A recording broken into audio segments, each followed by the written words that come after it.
The access badge clipped to my lanyard felt heavier than usual that morning.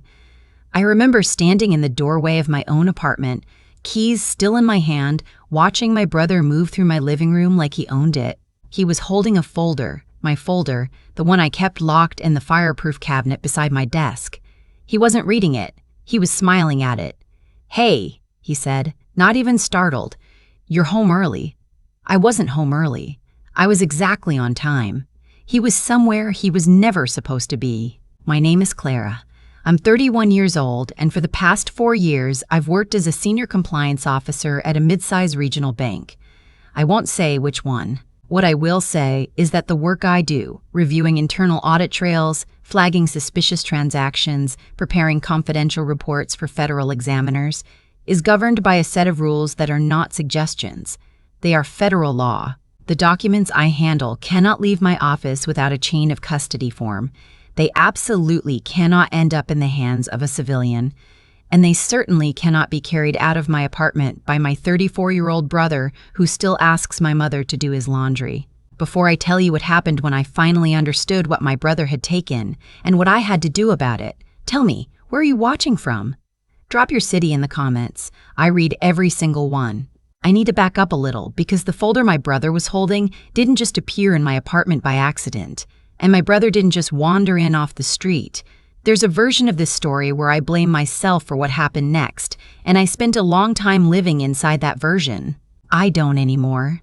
6 months before that morning, my mother had asked me for a spare key. She framed it as a safety thing.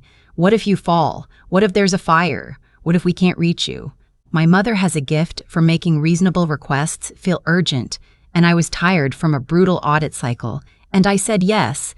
I had the key made at the hardware store on my lunch break and dropped it off at her house that weekend without thinking twice. I should have thought twice. My brother, I'll call him Derek, had been between jobs for almost a year at that point. He'd left his last position at a logistics company under circumstances that were murky enough that nobody in the family asked follow-up questions. Derek had a way of making the air go uncomfortable when certain topics came up, and we had all learned over the years to let things slide. He was charming when he wanted to be. He remembered birthdays. He showed up to things. It was easy to let the other stuff blur into the background. What I didn't know, what I had no reason to know, was that Derek had been talking to someone. A man he'd met through a former coworker, a man who was doing consulting work for a financial firm that had, for the past 18 months, been under informal regulatory scrutiny. The same scrutiny that my department had been quietly feeding into. I didn't know any of this when I handed my mother that key. I found out about it on a Tuesday. I'd left work early because I had a migraine that was threatening to become something worse. I took the stairs in my building instead of the elevator, which is the only reason I came in quietly instead of announcing myself in the hall. My front door was unlocked. I remember thinking I must have forgotten to lock it, and then I pushed it open and saw Derek standing by my desk, and the cabinet was open, and he was holding the folder. "You're home early," he said. "Derek." I set my keys down on the table by the door, very slowly. "What are you doing in my apartment?" It wasn't a question. He heard that. "Mom gave me the key," he said. Like that explained everything. "I needed to use your printer. Mine's broken. I was just—" "That folder," I said. "Put it down." He looked at it like he'd forgotten he was holding it. Then he set it on the desk with this little shrug, this nothing gesture, the same way he'd shrug off forgetting to pay back money he borrowed or missing a family commitment he promised to show up for. A small movement that meant this isn't a big deal, and you're making it weird by acting like it is. "It was just sitting there," he said. "The cabinet was locked," I said. A pause. "It wasn't latched all the way." "It was latched all the way." I knew it was latched because I checked it every single morning before I left. The same way I checked that the stove was off and the windows were locked. It was a habit built by 4 years of compliance work, where the cost of a mistake wasn't a slap on the wrist, but a federal investigation and the end of a career. "Derek," I said, and I kept my voice very level, "did you go through that cabinet?" "I was looking for printer paper." "I don't keep printer paper in a locked fireproof cabinet." He picked up his jacket from the back of my chair. "You're being dramatic. It's just paperwork." That was the word he used. Paperwork. for a pre-examination report containing flagged transaction summaries, account identifiers, and investigative notes tied to an active regulatory review. Paperwork. I didn't say anything else.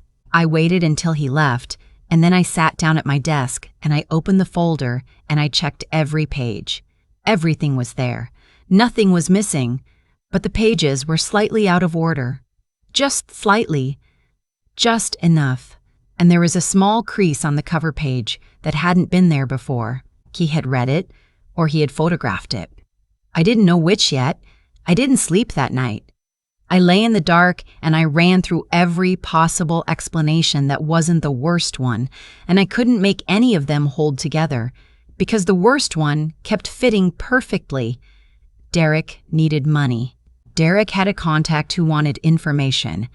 Derek had a key to my apartment and access to a cabinet that was, apparently, not as latched as I had believed.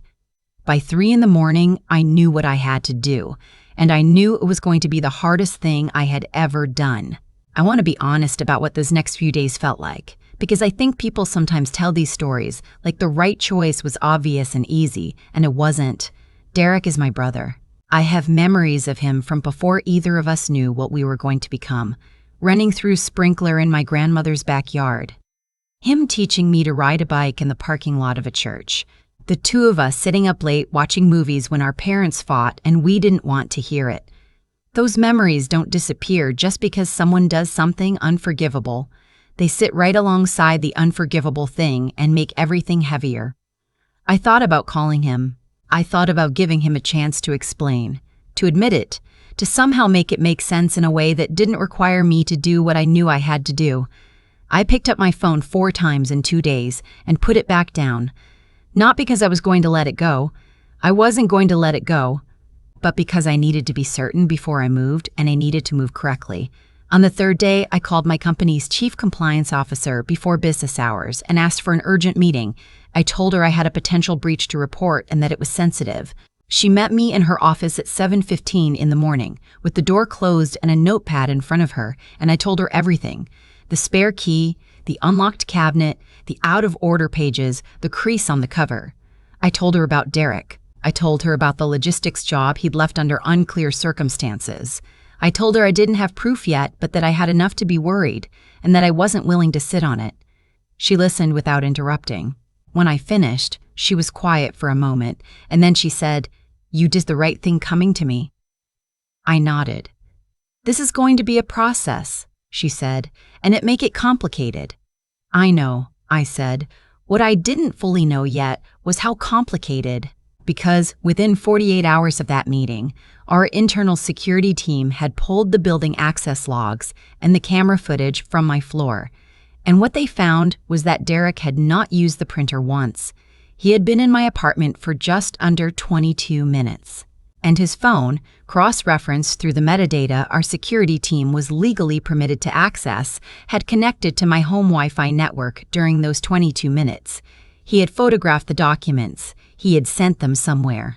And the somewhere, when the investigation started pulling the thread, led directly to the consulting firm, the one under regulatory scrutiny. The one that had received, approximately 18 hours after Derek's visit to my apartment, a summary document that closely mirrored the structure and content of the report he had photographed. I didn't know.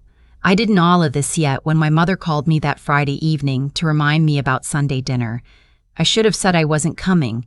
I know that now. But I thought, and this is the part I have the hardest time explaining, I thought that maybe he would say something. That maybe, if I sat across from him at that table, I would see something in his face that would tell me he understood what he had done, that he was going to fix it, that I wouldn't have to be the one to end this. I drove to my parents' house on Sunday. I brought a bottle of wine and a salad, same as always. My mother hugged me at the door the way she does when she's holding something back, a little too long, a little too tight. My father was in the kitchen. Derek was already at the table. Dinner was quiet at first. My mother talked about a neighbor's new dog. My father talked about a problem with the gutters. Derek ate and didn't look at me directly, which I noticed but said nothing about. I passed the bread and asked about my nephew's soccer season and kept my face arranged into something that looked like a normal Sunday. Then my mother set down her fork and looked at me with that particular expression she has, the one that means she has been rehearsing what she's about to say, and she said, "Clara, I think you and Derek need to talk." I looked at her. "He came to me," she said. "He told me about the visit to your apartment. He explained it was a misunderstanding. He borrowed the key and he was looking for paper and he didn't realize the files were. He photographed them," I said. The table went quiet. "He told me he just looked at them," my mother said carefully. "He photographed them," I said again, "and sent them to an outside party. We have the metadata. We have the Wi-Fi logs. We have 22 minutes of camera footage." My father put down his fork. Derek, across the table, looked at his plate. "It was nothing," he said. "It was some financial paperwork. I didn't even know what it was." "You knew enough to send it to someone who paid you for it?" I said. The silence that followed that sentence was a different kind of silence. It had weight to it. "Derek," my father said. "I needed the money," Derek said. And the way he said it, not ashamed, not apologetic, just explanatory, like this was a simple math problem with a reasonable answer.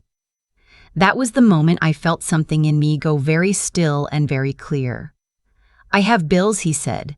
"I've been out of work for a year. I found something that looked useful and I made a judgment call. The people I sent it to, they're not criminals, they're under federal regulatory investigation," I said. "The documents you photographed and transmitted are part of a confidential pre-examination report. What you did isn't a misunderstanding, Derek. It's a federal offense." My mother made a sound that wasn't quite a word. "Clara." My father's voice had shifted into the tone he used when he wanted to manage a situation. "Let's not escalate this. It's a family matter. We can handle this as a family." "It's not a family matter anymore," I said. "You haven't done anything yet," my mother said, and there was something almost pleading in it. "If you haven't reported it yet, you don't have to. You can let Derek make it right. He can reach out to the people, get the files back, explain it was a mistake. I reported it," I said, 3 days ago. My mother's face changed. "I'm a compliance officer," I said. "I don't have the option to sit on a potential breach because it's inconvenient. If I had buried this and it came out later, and it would have come out because these things always come out, I would have lost my license, my job, and possibly faced federal charges myself. I reported it because it was the law and because it was the right thing to do, and I need you to understand that I didn't have a choice." "You had a choice," Derek said quietly. "You chose to throw your brother under the bus." I looked at him across the table. I thought about the sprinkler in our grandmother's backyard. I thought about the parking lot and the bike and the late nights. I thought about 22 minutes in a photograph document and a wire transfer to a contact I had never met. "You made your choice first," I said. "You made it before I ever had to make mine." I left right after dinner. I didn't make a scene. I said goodbye to my parents. My mother didn't hug me. My father walked me to the door without speaking, and I drove home in the dark, and I sat in my car in the parking garage for a long time before I went inside. The investigation moved faster than I expected. Within 2 weeks, Derek had been contacted by federal examiners. Within 6 weeks, he had retained a lawyer. The consulting firm, separately, was facing its own escalated scrutiny. The document he had provided had been used internally in a way that crossed a line the firm's own compliance team hadn't caught, and when regulators found it in their files during a formal examination, the chain of custody led directly back to Derek.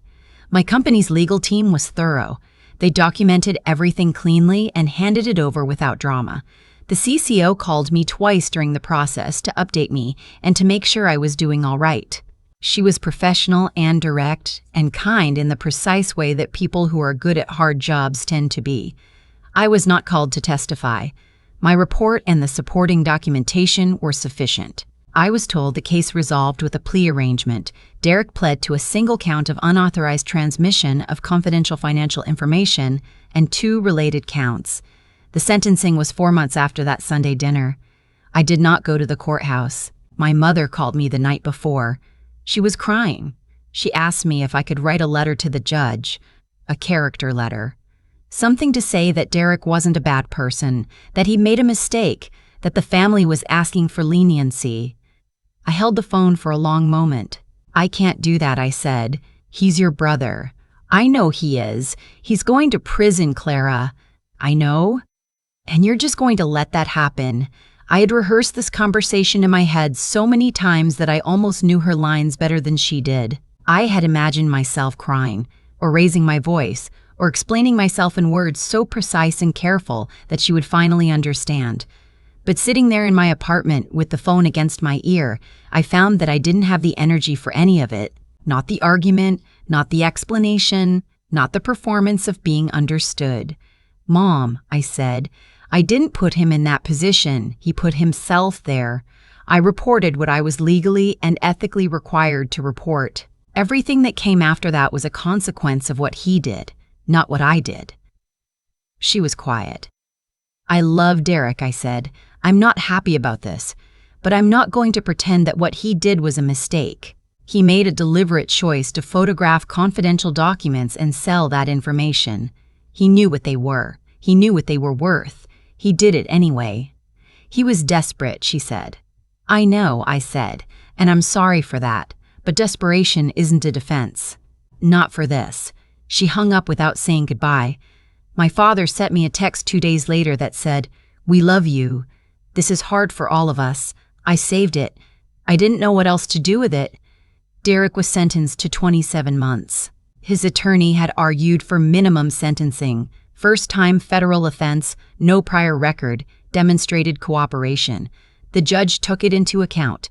27 months, plus 3 years supervised release, plus a financial penalty. I don't know the exact amount of. The consulting firm's 2 senior partners were fined separately. The firm closed shortly after.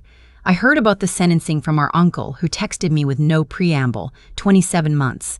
It's done. I read it standing in the break room at work, coffee in hand, early morning light coming through the window. I thought I would feel something dramatic. Relief, grief, vindication, guilt. I felt a kind of flatness, mostly, like a room after everyone is left. I went back to my desk and I kept working. That was 8 months ago. My mother and I talk on the phone about once a month now. The conversations are short and careful, like walking on ice we're not sure will hold. She doesn't bring up Derek and I don't bring up Derek. And we talk about other things, her garden, a show she's been watching, whether I've been eating enough. It's not what it was. I don't know if it will be again. I'm trying to make peace with not knowing. What I do know is this. The morning after that Sunday dinner, I went back into my office and I did my job. I documented, I cooperated, I answered every question I was asked completely and accurately. I did not soften the edges to protect anyone. I did not make myself smaller to make the situation easier. And when the process was over and the case was closed, my CCO called me into her office and told me that my conduct throughout the investigation had been exemplary. 6 weeks after that, I was promoted. I'm not telling you that part to make myself look good. I'm telling you that part because I spent a long time, more time than I'd like to admit, believing that doing the right thing would cost me something I couldn't afford to lose. That protecting my integrity meant losing my family. That being honest meant being alone. And some of that turned out to be true.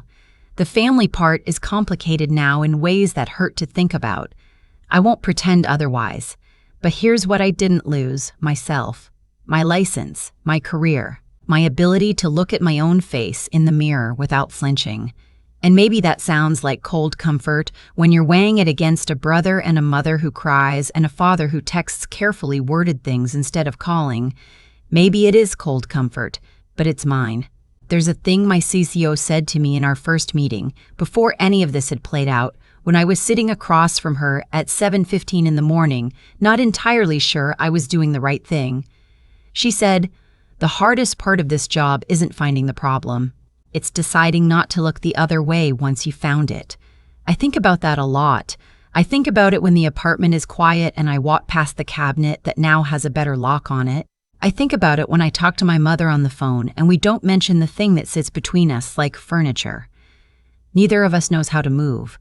I think about it when I see something in Derek's face, in a memory that reminds me of who he was before the choices that made him who he is now. You can love someone and still refuse to cover for them You can grieve what you lost without pretending you had a choice. You can do the hardest thing and still not be sure, on some nights, that it was worth it. What you can't do, what I couldn't do anyway, is unknow what you know. Once you've seen it clearly, you can't pretend you haven't. And I think that's true of a lot of things, not just compliance reports and federal investigations. Some truths, once they arrive, don't leave room for the convenient fictions we were using to get by before. My apartment is quieter now than it used to be. The spare key situation has been resolved. I have no spare keys out, anywhere, with anyone. The cabinet has a new lock, and I check it every morning the same way I always have. The badge still feels heavy sometimes when I clip it on, but the weight is different now. It's not dread. It's not guilt.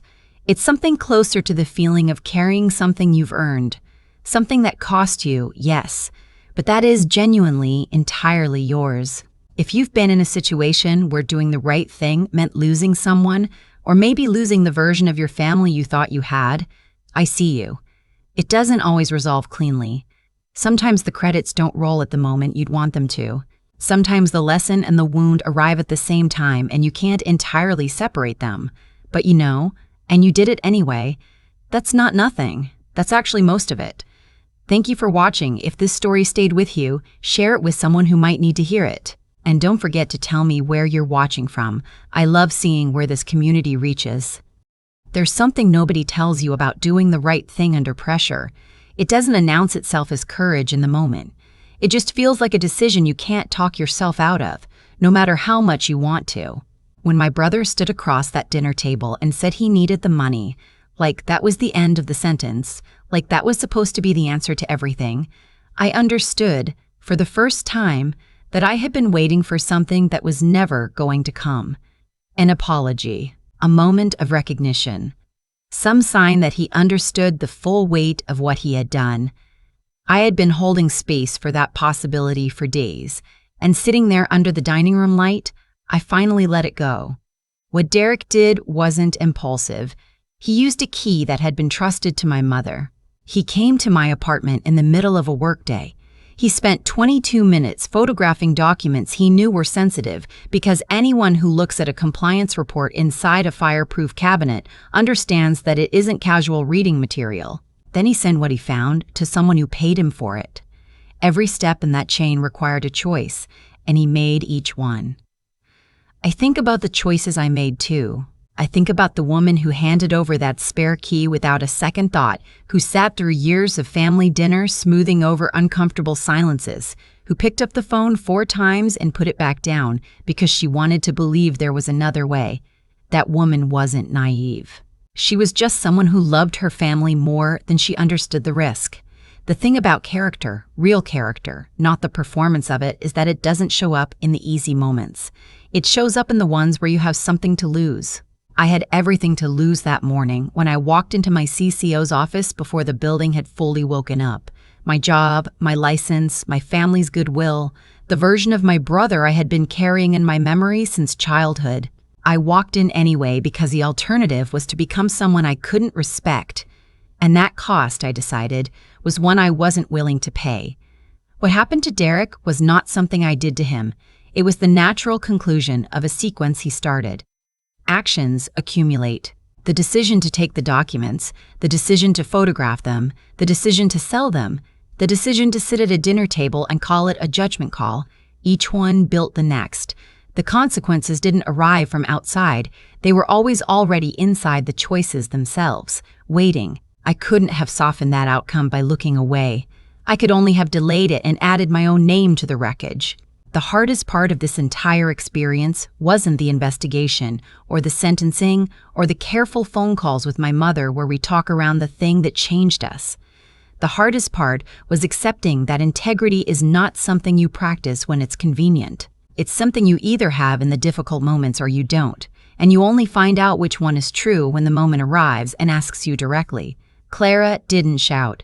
She didn't threaten. She didn't give a speech at the table or demand an apology that was never going to come. She went to work the next morning and told the truth to the people who needed to hear it. That's all. That's the whole thing. And that, in the end, turned out to be enough.